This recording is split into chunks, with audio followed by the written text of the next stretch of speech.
হিন্দু মহিলাকে প্রকাশ্যে শীতের সময় গায়ে জল ঢেলে দিচ্ছে গাছে পোস্টে বেঁধে। এই নির্মম ঘটনা সাক্ষী হয়ে রইলাম আমরা, এই বাংলাদেশের নির্মম ঘটনা। এরা আবারও সেই হিন্দু নির্যাতন অবিলম্বে শুরু করছে। একজন বিধবা মহিলাকে ধর্ষণ করে তাকে এই রকম মানসিক অত্যাচার, শারীরিক নির্যাতন কি করে করতে পারে একটা সমাজ? ধর্মের নামে। দেখুন, প্রথমত ওনাকে দেখে আমার যথেষ্ট শিক্ষিত মনে হচ্ছে, পড়াশোনা জানা মানুষ মনে হচ্ছে। আমার মনে হয় কোনো বিষয় নিয়ে ভিডিও বানানোর আগে সেটা সম্পর্কে একটু হলেও যাচাই বাছাই করাটা জরুরি। আর এটা কি আসলেও সে শুধুমাত্র হিন্দু বলে কি তার উপর এভাবে অত্যাচার করা হয়েছে নাকি অন্য কিছু? বর্তমানে ইন্টারনেটের যুগ, আমার মনে হয় একটু বিশ্লেষণ করে তারপরে সেটার উপরে ভিডিও বানানোটা উচিত আর কি, যতটুকু মনে হয় আমার। এখন ঘটনায় আসি। উনি এরকম প্রায় ভিডিও বানিয়ে থাকেন আর কি, যেগুলোর কোনো আগামাথা নেই, বা উনি সেই ভিডিও সম্পর্কে খুব বেশি একটা যাচাই বাছাই করেন না। জাস্ট একটা ক্যামেরা ধরলো, ভিডিও করলো, ব্যাস শেষ হয়ে গেল। আমি বলি, প্রথমত যে কাজটা হয়েছে আর কি মহিলাটার সঙ্গে, এটার জন্য প্রচুর খারাপ লেগেছে। আর অন্যায় হয়েছে, ভীষণ অন্যায় হয়েছে। এটা যেই করছে, যারা করছে, প্রচুর খারাপ কাজ করছে, প্রচুর অন্যায় হয়েছে। এটা কখনোই করা উচিত না। ওনাকে যে বেঁধে রাখা হয়েছে, যে মহিলাটিকে, ইনি আসলে হিন্দু বা মুসলিম এটা বড় বিষয় না, বা এটা আসবেই না, এখানে এটা আসবেই না। ওনার যে ঘটনাটা ঘটেছে, ওনাকে এখানে বেঁধে রাখা হয়েছে মূলত চুরি করার অপরাধে। একটা মাদ্রাসার মধ্যে আর কি, যেটা প্রথম আলো থেকে নিউজ করা হয়েছিল, আরও বিভিন্ন নিউজ পোর্টাল থেকে নিউজ করা হয়েছে।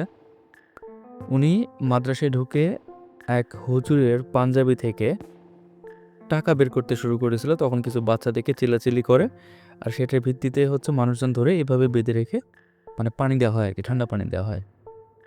এটা খারাপ কাজ, মহিলা মানুষ, আর এরকম যদি করেও থাকে তারপরও এটা করা অন্যায়, অমানবিক, এটা করা অমানবিক। তো পুরো ঘটনা হচ্ছে এইটা আর কি।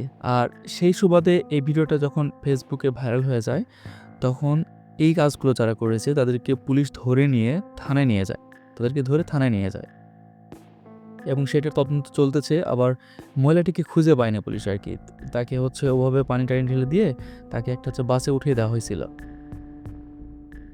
এখন তার সঙ্গে যেটা হয়েছে, মহিলা মানুষ যেহেতু, তার সঙ্গে যেটা হয়েছে এটা অনেক বড় অন্যায় হয়েছে, আমি মানছি। কিন্তু এখানে হিন্দু মুসলিম আসলে কই থেকে ভাই?